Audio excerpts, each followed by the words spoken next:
तो Kirchhoff law important topic क्यों है? इंपॉर्टेंट टॉपिक, अभी तक जितने भी सर्किट डील किए हैं वो डील किए हैं ऑलमोस्ट सिंगल सेल पर।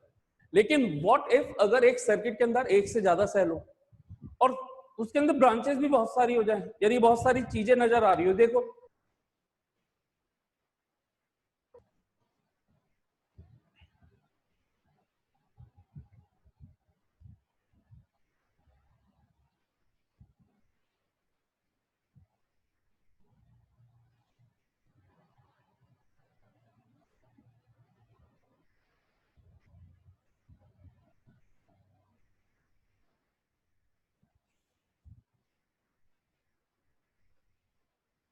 खतरनाक बाबा, खतरनाक। हाँ भाई, देख करके कैसा लग रहा है इस सर्किट को? मजा आ रहा है? मजा आ रहा है? E1, E2, E3, E4, E5, R1, R2, R3, R4, R5, R6, R7, R8।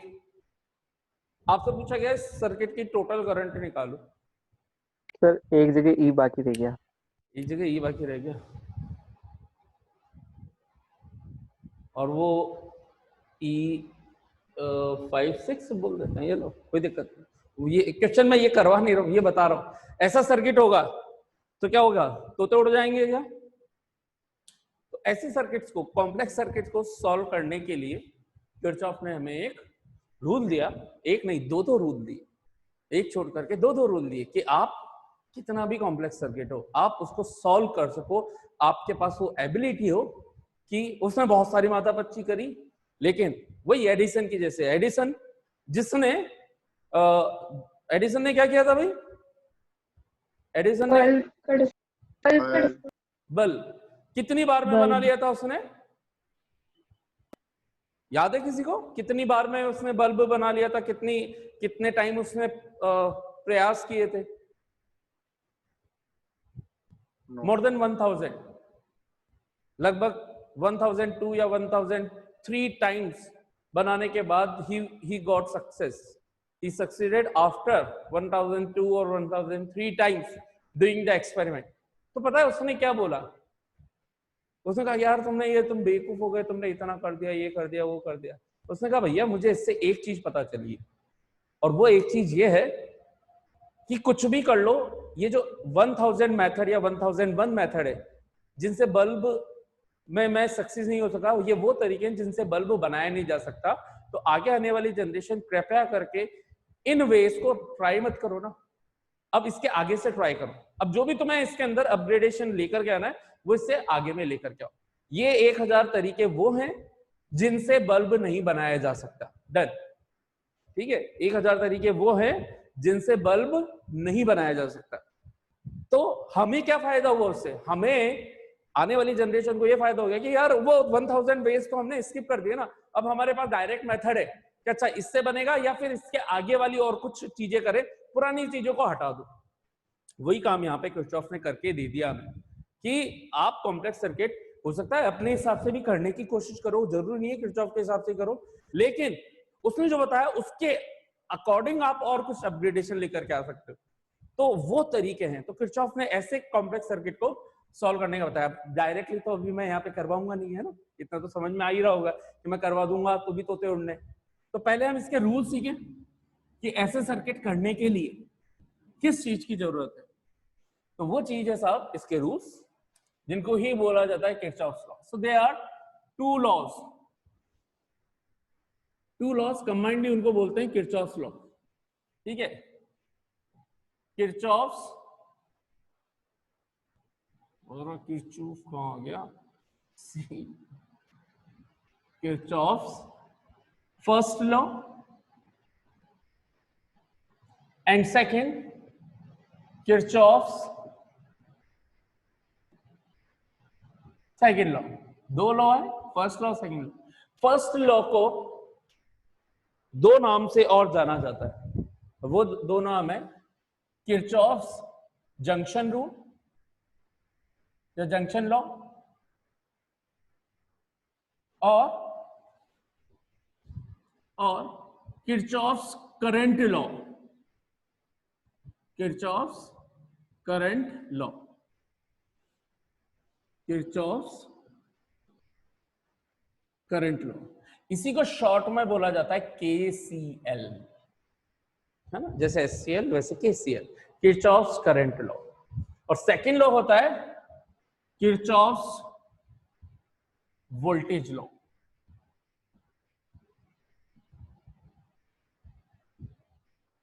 और शॉर्ट में बोलते हैं इसको KVL।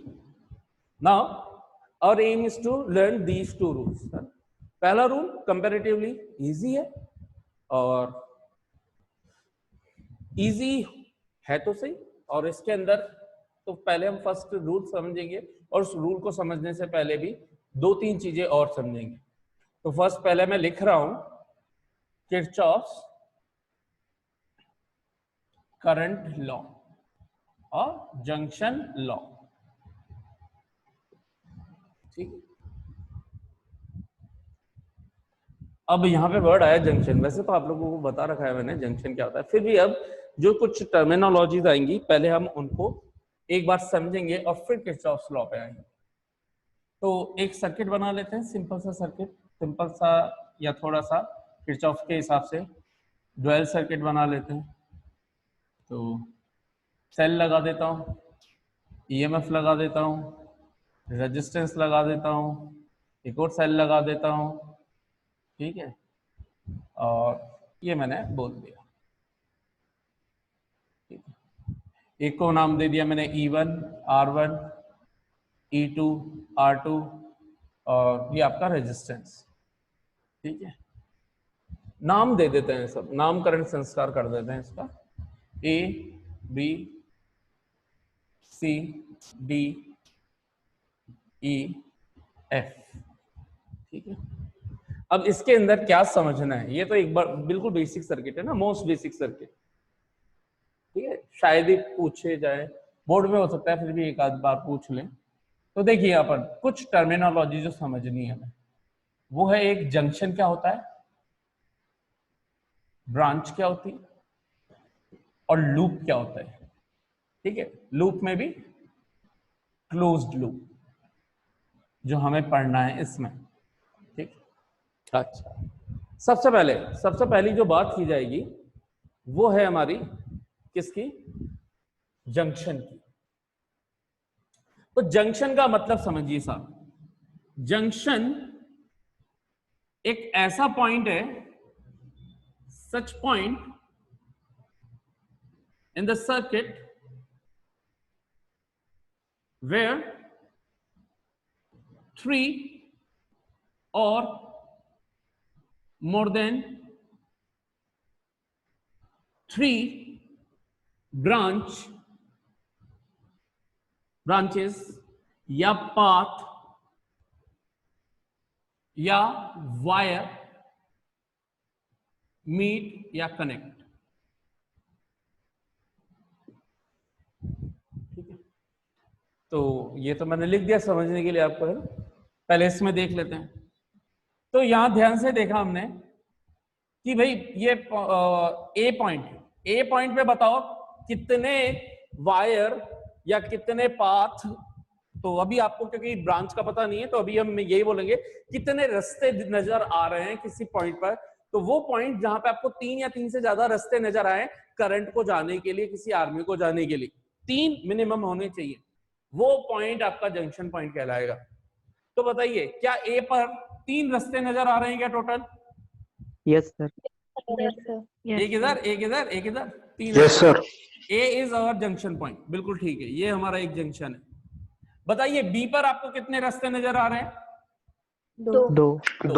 तो this is not junction, this is not junction. C पर 2, this is not junction. D पर 3। क्या ये जंक्शन हो सकता है? ये जंक्शन है ना, ये जंक्शन है, 1 2 3। ई पर 2, एफ पर 2, नहीं है जंक्शन। जल्दी से एक सर्किट और बना दूं मैं ताकि हम जंक्शन को कंप्लीट ही कर लें।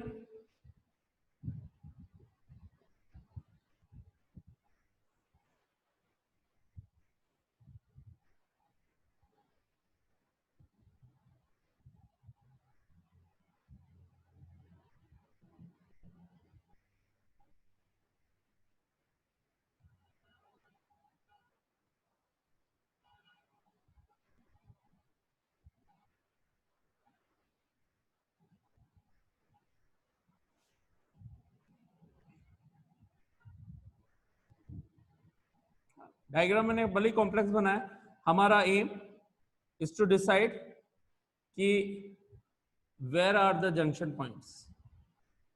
नामकरण जल्दी से कर देते हैं जिससे कंफ्यूजन सारा दूर हो जाए। A B C D E F G G H I J K. जल्दी से बताएंगे भाई इस सर्किट के अंदर ए जंक्शन है क्या? No sir. No, sir. B yes sir. Yes, sir. C no Yes, sir. sir. Yes, C में sir. तुमको तीन Yes, रास्ते sir. नजर नहीं आ रहे क्या? Yes sir sorry sir. C junction है। D, No, yes sir. No sir. अरे यार डी में तो दो ही तो रास्ते हैं बस, और कहां पहुंच गए नो तुम सर। लोग? डी वाला जंक्शन नहीं है। E no No, sir. sir. No, sir. F Yes, Yes, yes sir. Sir. G yes sir. Sir. Yes, H sir.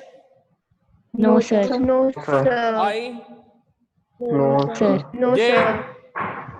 Yes Yes, Yes, sir. K Yes, sir. Yes, sir. No L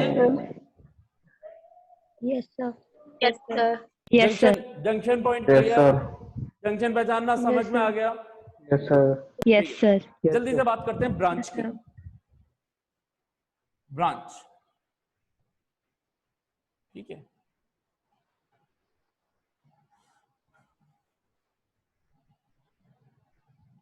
branch का मतलब anything in between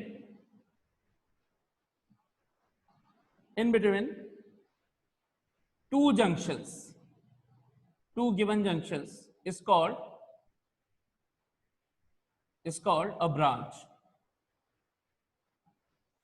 A branch मतलब कहने का मतलब, ये मैं सिर्फ आपके समझने के लिए लिखा है ना, ऐसी कोई डेफिनेशंस होती नहीं है, कि आपको समझाने के लिए मैं डेफिनेशन जो बोलते हैं वही मैंने लिख दिया है ना। कोई सी भी चीज जो चाहे रेजिस्टेंसेस से हो, सेल हो, कैपेसिटर हो, इंडक्टर्स हो, कुछ भी लगे हुए हो, डजंट मैटर, जो भी दो जंक्शन के बीच में आएगी एक चीज, एक रास्ता, जो भी चीज, किसी भी एक पर्टिकुलर की बात कर रहे हैं, तो वो अपने आप में एक ब्रांच होगी। जैसे मैं यहां पे बोलूं तो एक मेरे पास एक जंक्शन ये है और ये डी जंक्शन, तो इसमें दो जंक्शन है। इस दो जंक्शन के अंदर क्या ये ए आर डी नजर आ गया क्या सभी को? तो ये वन ब्रांच होगी।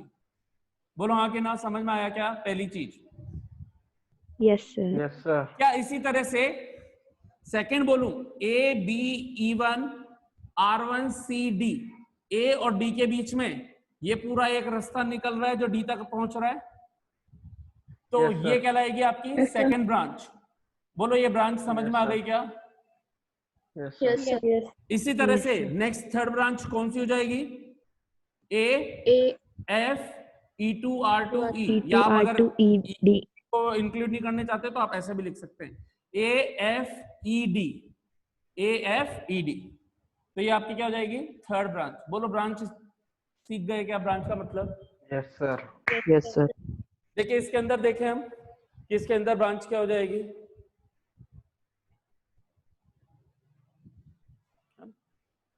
इसके अंदर जल्दी से बोलें, पहली ब्रांच क्या ये पहली ब्रांच नजर आ गई क्या? A Yes, sir. E one R one B. No sir. Second branch अब यहाँ पे भी ये देखो शॉर्ट सर्किट कर दिया, तो अच्छा थोड़ी देर के लिए इसी कॉन्सेप्ट को भी उठा तो लेता फर्स्ट हूँ। वाली नहीं है। एक मिनट, तो ये फर्स्ट ब्रांच नहीं है? अच्छा वहाँ पे वो A जंक्शन नहीं है। A सर जंक्शन K नहीं है, junction K नहीं है आएगा ना। Sir, K. वेरी गुड यार, बहुत बढ़िया जग रहे हो तुम तो K A E one R one B, ये हो गई क्या हमारी जंक्शन यहाँ से यहाँ तक? Yes sir. Yes, ध्यान से sir. देखें, भले ही मैंने बी और सी अलग अलग जंक्शन बनाए जंक्शन समझाते टाइम, लेकिन क्या ये एक्चुअल में दो अलग अलग पॉइंट है क्या? No, Yes, sir. sir. No, sir. दो अलग पॉइंट इसलिए नहीं है क्योंकि इन दोनों के बीच में कुछ भी ऐड नहीं हो रहा, कोई एलिमेंट नहीं हो। तो ऐसी कोई सा भी वायर जिसके अंदर कोई एलिमेंट ना हो, तो वो दो पॉइंट अलग अलग नहीं होंगे, वो दोनों पॉइंट सेम रहेंगे, इजंट इट? तो इसमें बीसी कोई Yes, ब्रांच sir. नहीं होगी क्योंकि बी और सी के बीच में कोई एलिमेंट ही नहीं है, तो बीसी आर सेम पॉइंट क्योंकि कोई एलिमेंट ही नहीं है। हाँ, लेकिन अगर मैं एक सिंगल रेजिस्टेंस लगा दूं तो क्या एक नई ब्रांच मिल गई क्या मुझे? Yes sir. Yes, sir. Yes, second sir. Branch को मैं BR2C बोल दूं क्या? Yes sir. जल्दी से थर्ड ब्रांच बोलो। CR3D और इसको क्या बोलेंगे? E1 E2 E3 E4 E5 E6 है ना, इनसे फर्क नहीं पड़ रहा अभी हमारा, बस कैलकुलेशन मतलब देखने का मतलब है। E2 E3 E4 E5 E6 E7। हाँ भाई जल्दी से बोलो। CDE, क्या CDEF? CDEF ये वाली एक पूरी ब्रांच कहलाएगी क्या? Yes sir. CDEF Yes, sir. है ना, CDEF। इसी तरह से और बताओ जल्दी जल्दी से। थर्ड ब्रांच, फोर्थ ब्रांच क्या हो जाएगी? FG. FG, very good. तो फोर्थ ब्रांच हो गई FG। Fifth branch G. FE4C। FE4C नजर आ गई क्या? FE4C। Yes, sir. Yes. Sir. Yes, sir. क्या ब्रांच पहचानना आ गया क्या आपको? क्या ये वाली KL अपने आप में एक ब्रांच, ये Yes, अपने sir. आप में एक ब्रांच, Yes, sir. ये Yes, अपने sir. आप में एक ब्रांच? ब्रांच पहचानना Yes, सीख sir. गए क्या बहुत अच्छे से? Yes, sir. Yes, sir. बाकी करते हैं sir. अभी नेक्स्ट क्लास के अंदर। ठीक है साहब, ब्रांच पहचानना आपको आ ही गया है।